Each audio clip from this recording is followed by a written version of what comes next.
we didn't have running water in the house. So I had to go, we had this community faucet. And that's where everybody went to get water.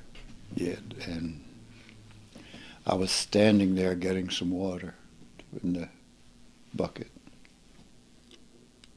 And the sound came. And this light came. And I started to know things, and I started to feel full and wonderful.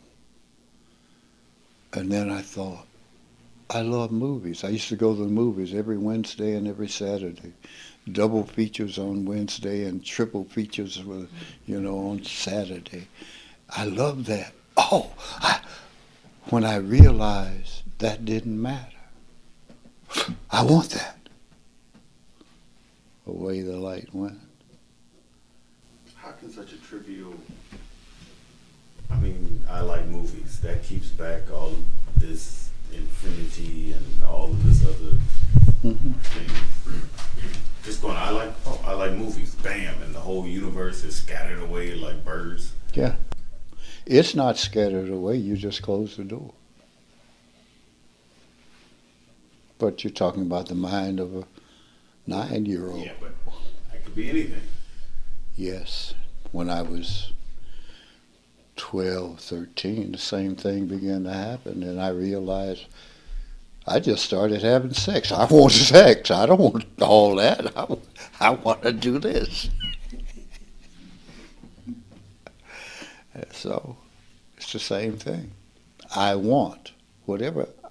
The idea is it's all the ideas carry the same weight. It is I who give them weight. The automatic thing within me that gives them weight. So it's not a small thing. It's not a large thing. It's a thing, and I give it the weight. The way I felt was incredible. But the idea, I grabbed the idea as soon as it showed up. Bam! Whew. Wow. Yes. Did you see it as such an absolute that you couldn't say, put it off and I'll do this again later? Was it so absolute that you felt? It was just a reaction. Like the next day you didn't think, I'd like to do that light thing again. I thought about how good it felt. I didn't think about whether I would like to do it again. I just went about what I normally would go about in my day. School, girls, playing, hopscotch, looking at stuff, See, we're asking, and I want you're asking rational questions of an irrational act because you don't have that experience. You don't have the experience of making a choice. You think that they carry the same weight.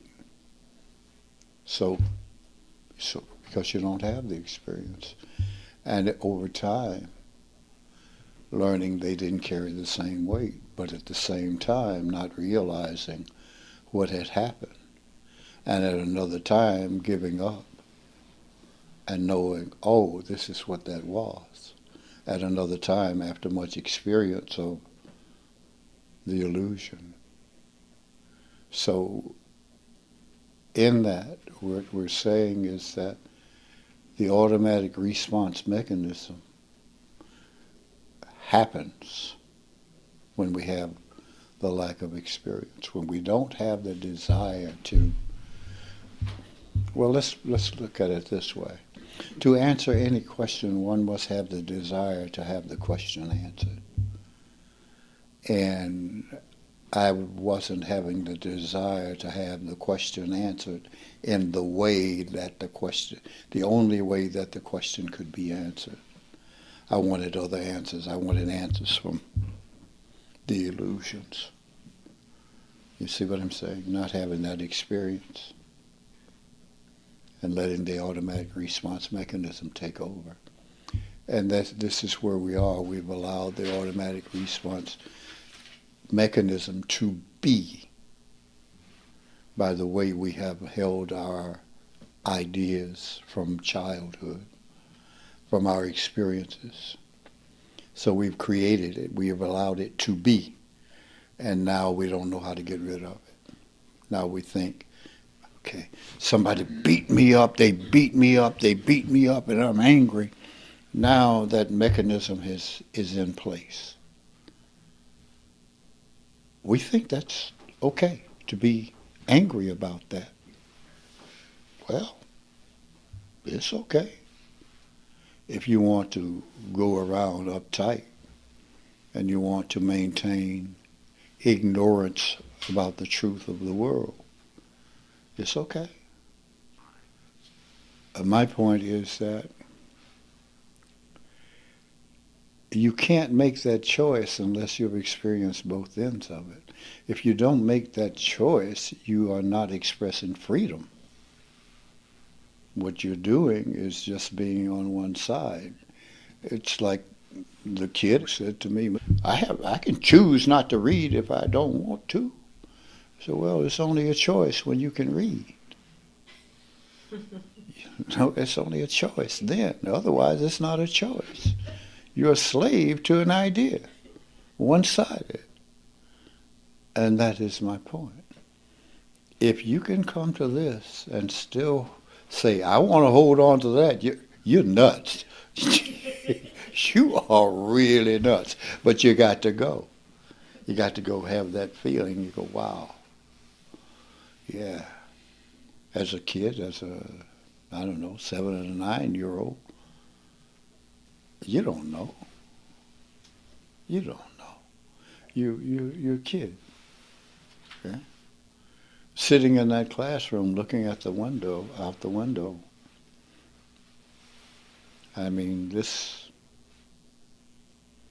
from my window to the little pond and stuff that sat down, must have been 100, 150 yards. And I see this leaf coming toward me. It's getting bigger and bigger. Wow. I'm looking and I'm fascinated by the veins and the pores in the leaf.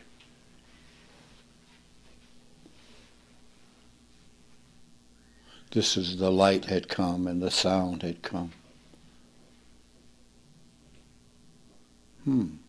I don't know how to explain the questioning. The questioning was not a linear questioning. But suddenly I realized it's not the leaf, it's the light. You see, the questioning of what I was looking at was different than the questioning of how does it exist. How can this be? That wasn't the question. That's what allowed it to stay there. Wow, look at that. The veins, the pores. Wow, look at what's moving. Wow.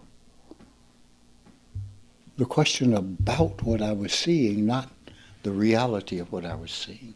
When the reality of what I was seeing occurred to me, the leaf went away. And that was when I said to the teacher about light. And he said to me, Einstein thought of that years ago. No, you don't. Oh.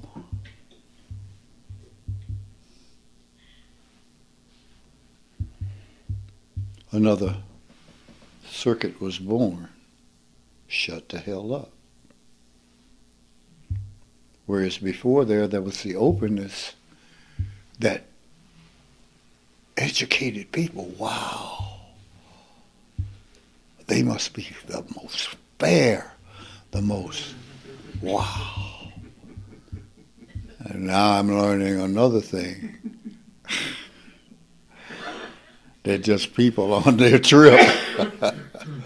Just people on their trip.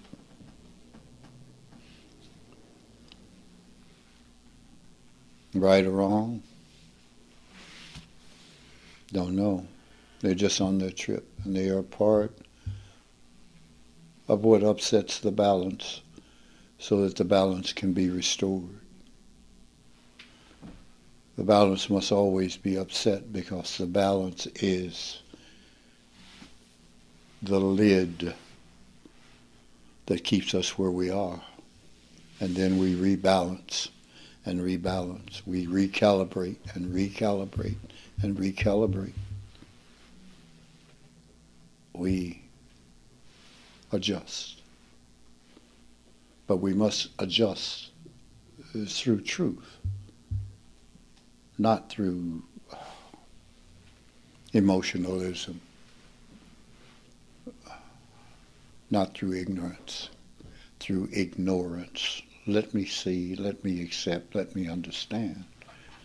There's so many things to learn and so many things to do in that light, in that sound, in that light, that could put us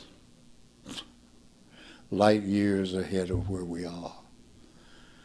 But we spend our time with this instead of taking the responsibility here to do what is right.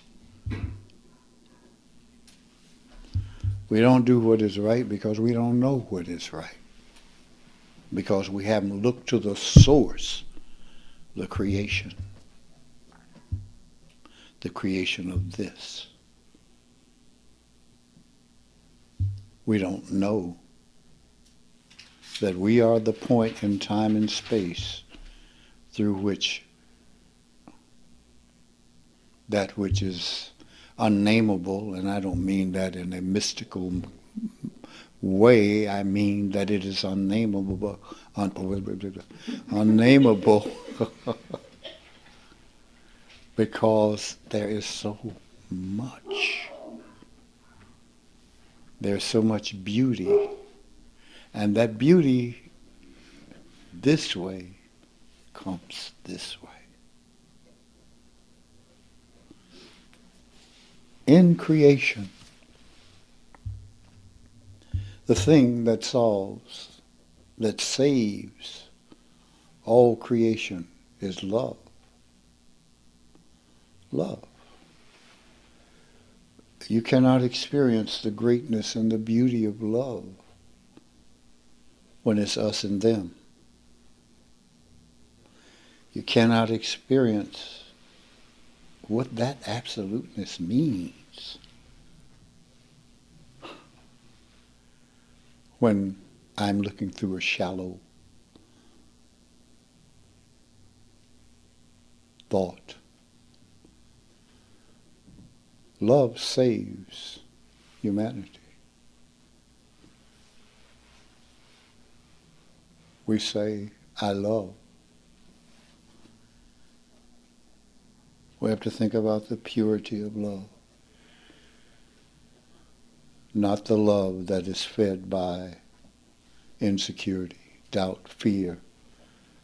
Loving my kind, which is a shallow view, my kind being those who think like me.